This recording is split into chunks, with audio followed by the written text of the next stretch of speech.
ನಾನು ಪೂಜೆ ಮಾಡ್ತೀನಿ, ಧ್ಯಾನ ಮಾಡ್ತೀನಿ, ಯೋಗ ಮಾಡ್ತೀನಿ, ಎಲ್ಲ ಮಾಡ್ತೀಯ. ಆದರೆ ನಿನ್ನ ದೇಹದಲ್ಲಿ ಆಗ್ತಾ ಇರ್ತಕ್ಕಂಥ ವೈಪರೀತ್ಯಗಳನ್ನ ಸರಿ ಮಾಡ್ಕೊಳಕ್ಕಾಗಿಲ್ಲ. ಸೊ ನೀನೇನು ಮಾಡಿ ಏನು ಪ್ರಯೋಜನ? ಹಾಗಾಗಿ ಕೊನೆಯ ಪಕ್ಷದಲ್ಲಿ ಇದೊಂದೇ ದಾರಿ ಅಂತಕ್ಕಂಥದ್ದಿಗೆ ಕೊನೆಗೆ ಬಂದು ಮಾತ್ರೆಗೆ ನಿಲ್ಲುವಂಥ ಮಟ್ಟಕ್ಕೆ ಬರುತ್ತೆ. ಇರುವಷ್ಟು ದಿನಕ್ಕಿರಲಿ, ಇದು ತಿಂದೊಂದಿನ ಸಾಯ್ತೀನಿ ತೀರ್ಮಾನ ಮಾಡ್ಕೊಂಡ್ಬಿಡ್ತಾರೆ ಅವರು. ಹಾಗಾಗಿ ಇಂದ್ರಿಯಗಳನ್ನು ನಿಗ್ರಹ ಮಾಡ್ತಕ್ಕಂಥ ಶಕ್ತಿ ಇರೋದು ಮೆದುಳಿಗೆ ಮಾತ್ರ. ನಮ್ಮ ಇಂದ್ರಿಯಗಳನ್ನು ಕಂಟ್ರೋಲ್ ಮಾಡುವಂಥದ್ದು ಏನೂ ಇಲ್ಲಪ್ಪ ಆರಾಮಾಗಿದ್ದೀನಿ ಅಂತಕ್ಕಂಥದ್ದೂ ಬೀಗಿದ ಕೀ ಇರೋದು ಮೆದುಳಲ್ಲಿ ಮಾತ್ರ.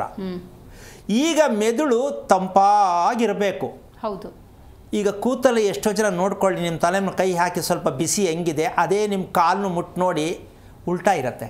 ಹೌದು, ಹೌದಲ್ಲ? ಹೌದೌದು, ಉಲ್ಟಾನೇ ಇದೆ, ಆದ್ರೂ ಹಂಗೆ ಬದುಕ್ತಾ ಇದ್ದೀವಿ. ಹೌದು. ಹಾಗಿರುವಾಗಿಲ್ಲ ಅಂತ ಗೊತ್ತಿಲ್ವೇ?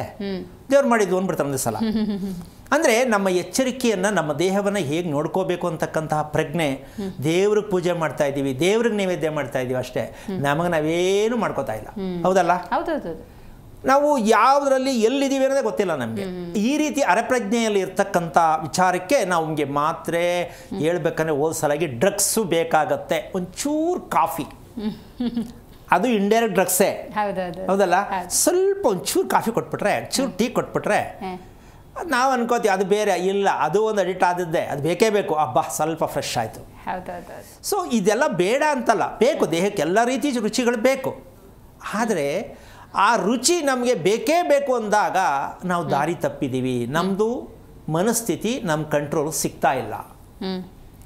ಸೊ ಹೀಗಾಗಿ ನಮ್ಮ ಬದುಕು ತುಂಬ ಘೋರವಾಗಿ ಏನೋ ಒಂದು ಬೇಜಾರಲ್ಲಿ ಬದುಕಬೇಕಲ್ಲ ಅಂತ ಬದುಕಿದಾಗ ಆ ಒಂದು ಮಾತ್ರೆಯನ್ನು ತಗೊಳ್ತಕ್ಕಂತಹ ವಿಷಯಕ್ಕೆ ಬಂದರೆ, ಒಂದು ಮಾತ್ರೆಯನ್ನು ಯಾವುದೇ ಸಮಸ್ಯೆಗೆ ದೇಹಕ್ಕೆ ನಾವು ಅಪ್ಲೈ ಮಾಡಿಕೊಂಡಾಗ ನಮ್ಮ ದೇಹದಲ್ಲಿ ಬಾಯಿಂದ ಹಿಡಿದು ಕುಂಡಿಯವರೆಗೂ ಎಷ್ಟೋ ಕೆಜಿ ಗಟ್ಟಲೆ ಇರುವಂತಹ ಕ್ರಿಮಿಕೀಟಗಳಿದೆ. ಹೌದಲ್ಲ?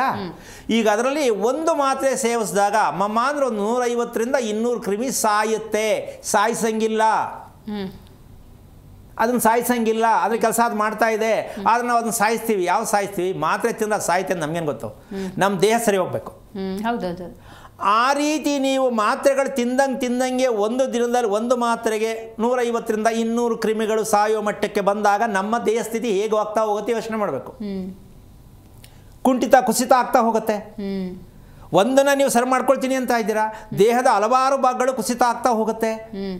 ಸೊ ನೀವು ಮಾತ್ರೆ ಬಿಟ್ಟು ಬದುಕಕ್ಕಾಗಲ್ಲ. ಅಂದರೆ ಸೈಡ್ ಎಫೆಕ್ಟ್ಗಳು. ಎಸ್.